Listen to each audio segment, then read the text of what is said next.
अल्हम्दुलिल्लाह रब्बिल आलमीन वस्सलातु वस्सलामु अला सय्यिदिल अंबिया वल मुरसलीन अम्मा बाद। आज इस मसले की वजाहत करना चाहते हैं कि क्या बच्चों की इमामत जायज़ है। ये सवाल आम तौर से उठाया जा रहा है। उसकी वजह यह है कि रमज़ान मुबारक का महीना आने वाला है और तरावी मस्जिद में नहीं अदा की जा सकती क्योंकि मसाजिद बंद हैं और लोग अपने अपने घरों में तरावी की नमाज जमात से अदा करना चाहते हैं। तो ऐसी सूरत में एक सवाल पैदा होता है कि क्या छोटा बच्चा तरावी की नमाज़ पढ़ा सकता है कि नहीं पढ़ा सकता है। जिसके घर में छोटा बच्चा है और कुरान के चंद सिपारे याद हैं, चंद सूरतें याद हैं, नमाज़ पढ़ना आता है और उसे साफ़ सफाई का ख्याल करना आता है, तो ऐसा बच्चा बिलाशुबा फ़र्ज़ नमाज में भी और नफिल नमाज में भी लोगों की इमामत करा सकता है। इसमें कोई शक नहीं है। सही बुखारी में अमर बिन सलमा का वाक़या है, अबू दाऊद के अंदर भी मौजूद है और सुनन नसाई के अंदर मौजूद है कि वो बयान करते हैं कि मैं 6 या 7 साल का बच्चा था। या अबू दाऊद में, बुखारी में 6 और 7 का ज़िक्र है और अबू दाऊद में 7 या 8 का ज़िक्र है कि मैं 7 या 8 साल का बच्चा था। तो मेरी कौम के लोगों ने मुझे इमाम बनाया क्योंकि मुझे सबसे ज़्यादा कुरान याद था। तो एक हदीस का पाया जाना इस बात की दलील है कि बच्चा लोगों की इमामत करा सकता है। जो लोग इस हदीस में एज पेच निकालते हैं और इसकी तावील करते हैं कि रसूलुल्लाह सल्लल्लाहु अलैहि वसल्लम ने इमाम नहीं बनाया था, रसूलुल्लाह सल्लल्लाहु अलैहि वसल्लम को इस बात का इल्म नहीं था, तो वो लोग जो है सिर्फ तावीली करते हैं।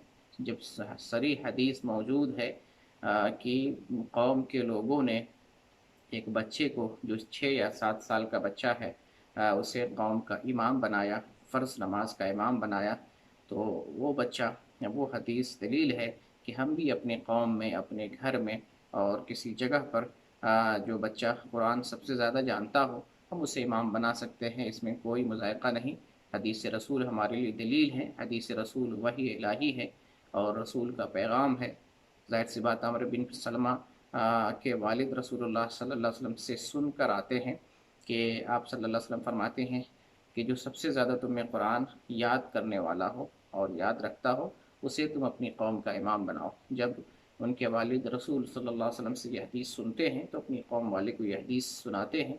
तो इनके कौम वाले तलाश करते हैं कि सबसे ज़्यादा कुरान किनको याद है। तो पता चला कि एक छोटा बच्चा जो 6 या 7 साल का है, अम्र बिन सलमा नामी, इसको कौम में सबसे ज़्यादा कुरान याद है क्योंकि ये गुज़रने वाले काफ़िलों से कुरान याद किया करता था, सुनकर हिफ्ज़ किया करता था। चुनांचे कौम वालों ने एक छोटे बच्चे को जो 6 या 7 साल का है उसे अपनी कौम का इमाम बनाया, मुतय्यन किया। ये हदीस इस बात की दलील है कि हम भी अपनी कौम के अंदर 6 या 7 साल के बच्चे को जो सिन्न तमीज़ को, सिन्न शऊर को पहुँच गया है, बालिग अभी नहीं है, बुलूगत की निशानी ज़ाहिर नहीं है, छोटा बच्चा है, कुरान हिफ्ज़ कर चंद सूरतें हिफ्ज़ किया है या कुरान ज़्यादा याद किया है, लेकिन नमाज़ पढ़ा सकता है और बातमीज़ है, बाशऊर है, तो ऐसे बच्चे को हम अपनी कौम का इमाम बना सकते हैं। फ़राइज़ में इमाम बना सकते हैं और नवाफिल में भी, तरावी में भी इमाम बना सकते हैं। जो लोग इस हदीस की मुखालफत करते हैं वो कुरान हदीस और जो है उस हदीस का जो है इनकार कर रहे हैं जो हदीस नबी सल्लल्लाहु अलैहि वसल्लम बयान करते हैं सहाबी से, और उस हदीस का जो मफ़हूम सहाबी समझ रहे हैं उसका हम इनकार कर रहे हैं। तो इसमें कोई शक नहीं कि बच्चा तरावी की नमाज़ पढ़ा सकता है और अगर कोई बालिग आदमी है वो अगर कुरान ज़्यादा याद जानता है तो ही इमामत कराए। लेकिन अगर बालिग आदमी ज़्यादा कुरान हिफ्ज़ करने वाला ना हो, ज़्यादा कुरान जानने वाला ना हो, घर में छोटा बच्चा है जिसे कुरान ज़्यादा याद है या जिसे जो है कई सूरतें याद हैं, कई पारे याद हैं, तो बिलाशुबा वह तरावी में इमामत करा सकता है। इसमें कोई मुज़ायक़ा नहीं। अल्लाह ताला से दुआ है हमें सुन्नत के मुताबिक अमल की तौफ़ीक़ दे। वल्लाहु आलम बिस्सवाब व सल्लल्लाहु तआला अला नबी। अस्सलामु अलैकुम व रहमतुल्लाहि व बरकातुहू।